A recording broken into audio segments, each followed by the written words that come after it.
সকলের প্রাণের দাবি, কিন্তু যাদের মাধ্যমে বিচারটি পরিচালিত হচ্ছে তাদের প্রত্যেকের পূর্ববর্তী অনভিজ্ঞতা এই বিচারকে একটি আনাড়ির বিচার হিসেবে প্রমাণ করে মাননীয় স্পিকার।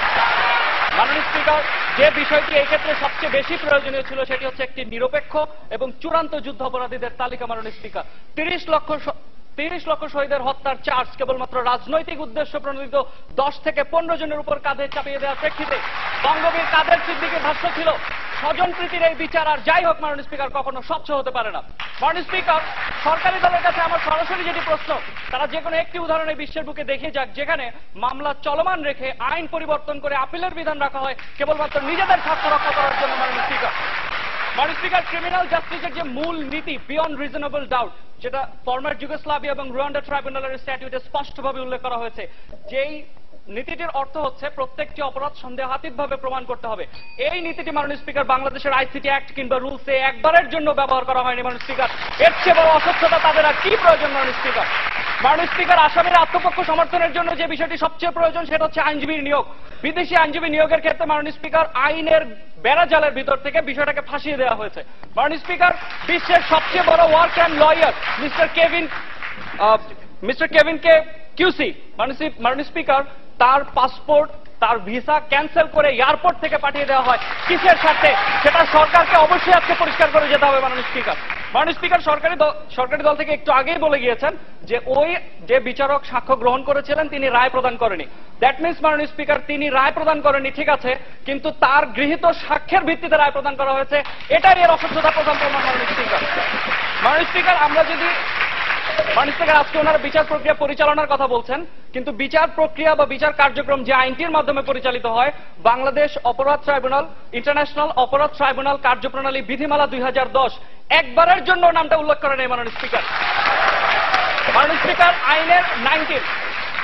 স্পিকার, আইনের সেকশন 19 যে বিষয়গুলোকে সাক্ষ্য হিসেবে উপস্থাপন করা হয়েছে, film, tape record, newspaper, এগুলোর সাক্ষ্যগত মূল্য এতই দুর্বল মাননীয় স্পিকার যে এগুলো কখনোই কোনো রায়ের ভিত্তি হতে পারে না। মাননীয় স্পিকার, সেকশন 8 এবং সেকশন 11 এর দিকে তাকালে আমরা দেখতে পাই সেখানে বলা হয়েছে সরকার যে কোনো ব্যক্তিকে সাক্ষ্য গ্রহণ করার জন্য প্রেসার দিতে পারে, যদি সাক্ষ্য না দেওয়া হয় 6 মাস পর্যন্ত কারাদণ্ড দিতে পারে। মাননীয় স্পিকার, সরকার সাক্ষ্য গ্রহণের জন্য প্রেসার দিতে পারে, এটা আপনি বিশ্লেষণ করুন। সরকার সাক্ষ্য গ্রহণের জন্য আপনি বলেছেন, স্পষ্টভাবে বলে গিয়েছেন যে সরকার সাক্ষ্য গ্রহণের জন্য সাক্ষীকে প্রেসার দিয়ে থাকে। আপনি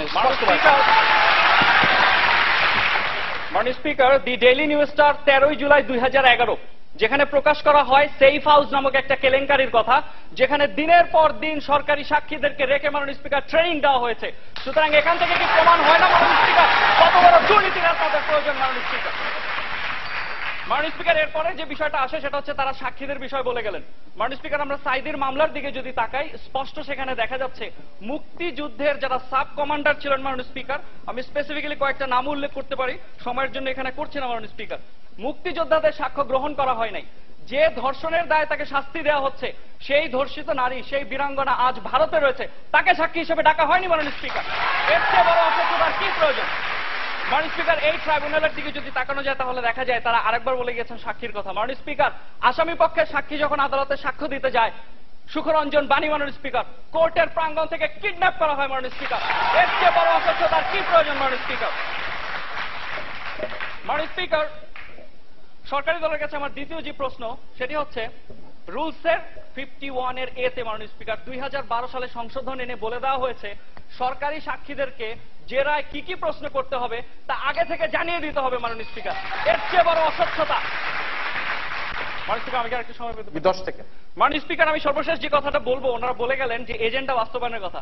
মাননীয় স্পিকার, একটি বিশেষ রাজনৈতিক দলের এজেন্ডায় যখন ভোট গ্রহণের হাতিয়ার হিসেবে একটি বিচারকে ব্যবহার করা হয় তখন রাজনৈতিক এজেন্ডা বাস্তবায়নের এই বিচার আর যাই হোক কখনো স্বচ্ছ হতে পারে না। মাননীয় স্পিকার, যার প্রেক্ষিতে মাননীয় স্পিকার, বর্তমানে এই বিচারের অস্বচ্ছতার কারণে যে অরাজকতা সৃষ্টি হয়েছে সেটি জনগণের রাইট টু পিসের ভায়োলেশন এবং যে ক্রাইমটি হচ্ছে ক্রাইম এগেইনস্ট পিস, এবং যার প্রেক্ষিতে অ্যামনেস্টি ইন্টারন্যাশনাল বলছে যে trial of ICTBD it's also a crime against humanity which is triable by the present tribunal. মাননীয় স্পিকার, যার প্রেক্ষিতে আমি আবেদন জানাচ্ছি আজকের এই প্রস্তাব যেন গৃহীত না হয়। ধন্যবাদ মাননীয় স্পিকার।